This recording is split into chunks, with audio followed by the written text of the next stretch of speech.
du système de vidéosurveillance ultra élaboré de la Chine. Voilà, c'était hyper intéressant. J'avais adoré faire cette matière et faire ce mémoire. Enfin bref, du coup après j'ai passé mon bac littéraire. Pas de bruit. J'ai passé mon bac littéraire que j'ai obtenu avec deux mentions. La première mention, c'est la mention très bien. Et la deuxième mention, totalement non officielle, c'est la mention mononucléose. C'est ma famille qui dit ça parce que donc quand j'ai passé le bac, j'avais la mononucléose et j'étais genre super malade. Mais bon, j'ai quand même passé le bac. Genre on avait, avec le médecin, on avait hésité à me le faire passer au rattrapage parce que j'étais vraiment dans un sale état. Mais moi je voulais pas. Je voulais pas le passer genre en septembre. Alors que bah, tout le monde allait la voir en juillet quoi. Donc voilà pour la petite anecdote.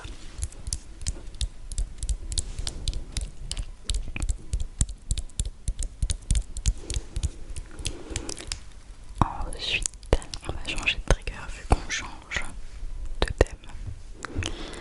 Alors, j'ai ceci. Alors voilà, c'est le deuxième trigger. Et ça aussi, ça m'a été offert par mes copines, par mes meilleures copines de Tours, qui en fait sont venues me rendre visite. Enfin, je les ai invitées chez moi pendant des vacances. Et donc elles m'ont offert ceci. C'est trop mignon. C'était dans l'idée de mon emménagement à Lille. Voilà. Alors, donc, après le baccalauréat, je suis partie en classe préparatoire littéraire.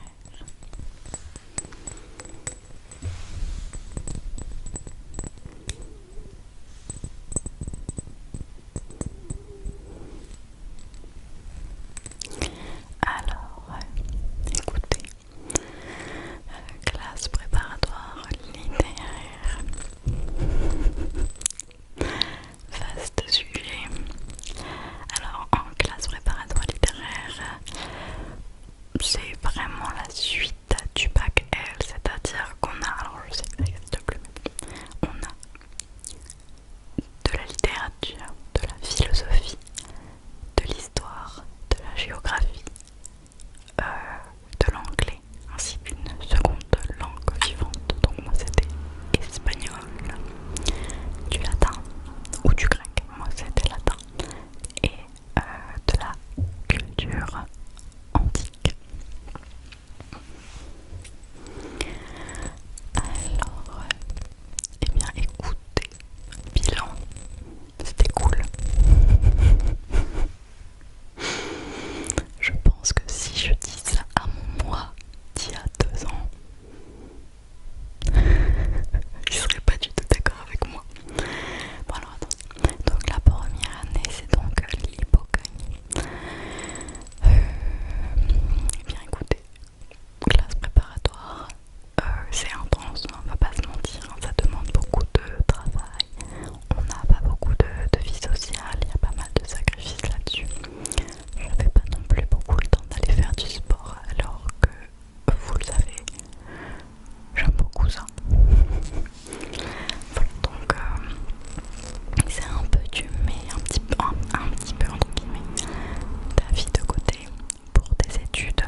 10 de moyenne, je crois que j'avais entre 10,5 et 11 de moyenne, ce qui était quand même 3 points en dessous de ce que j'avais la première année. Oups. Mais j'ai quand même validé mon année, ma deuxième année de prépa avec mention bien. La première année c'était donc mention très bien. Voilà, je me suis quand même présentée au concours que j'ai pas eu évidemment, sachant que au concours de l'ENS je crois qu'il y a genre 20 places sur qu'un des 4000 inscrits, quelque chose du genre. Enfin bref, c'est très très peu. Et il y a personne qui a été pris dans ma classe. Peut-être une personne. Non, je crois qu'il y a personne. Bref.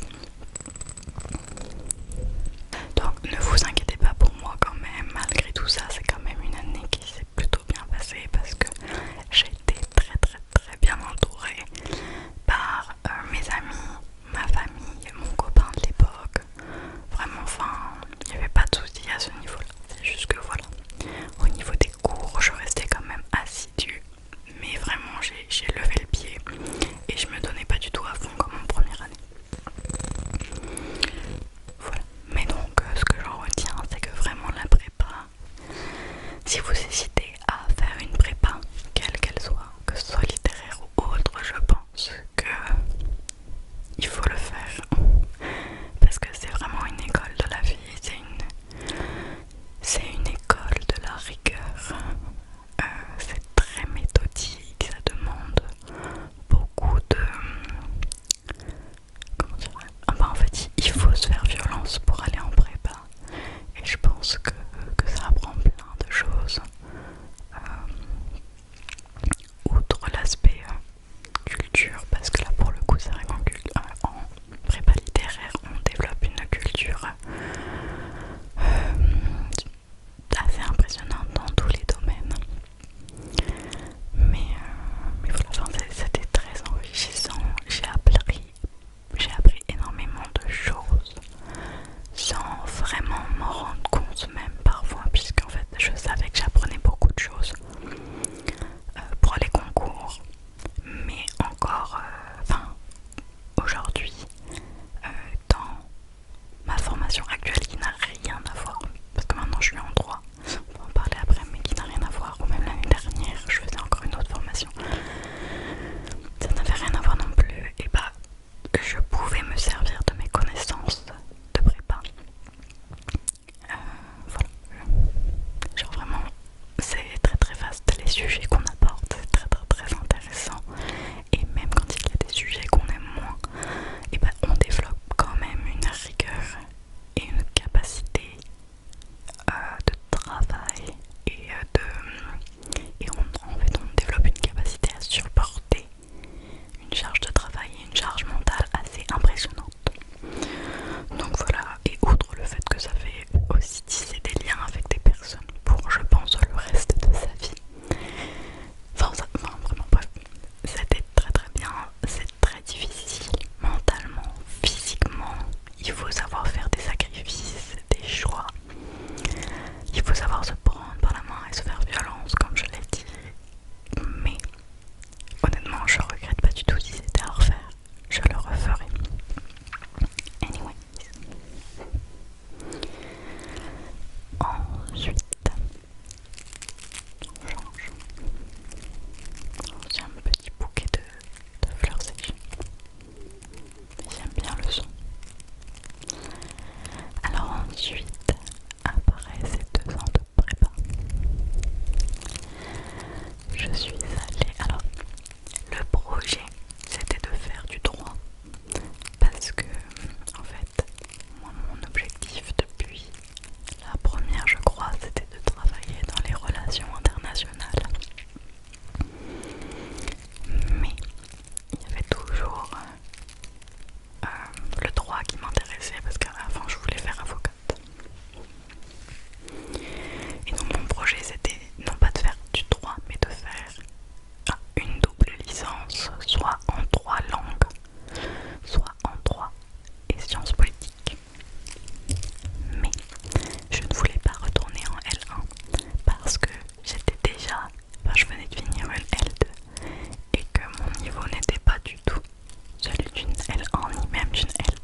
parce que déjà ça m'intéresse.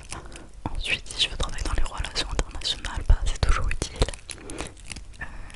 Et en plus, j'avais vu sur la plaquette que j'allais donc avoir des cours de droit.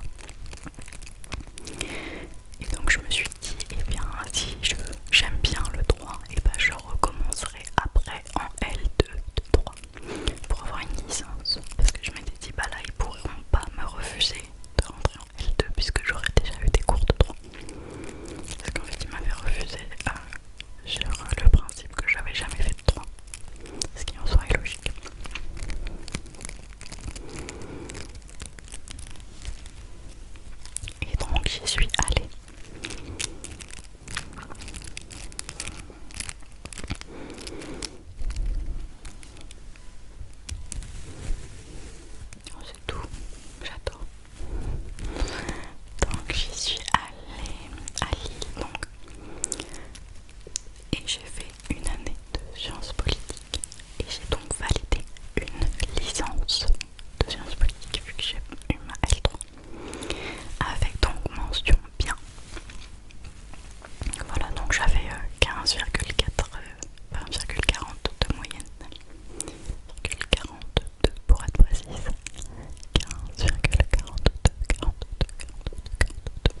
ensuite être avocate à l'international.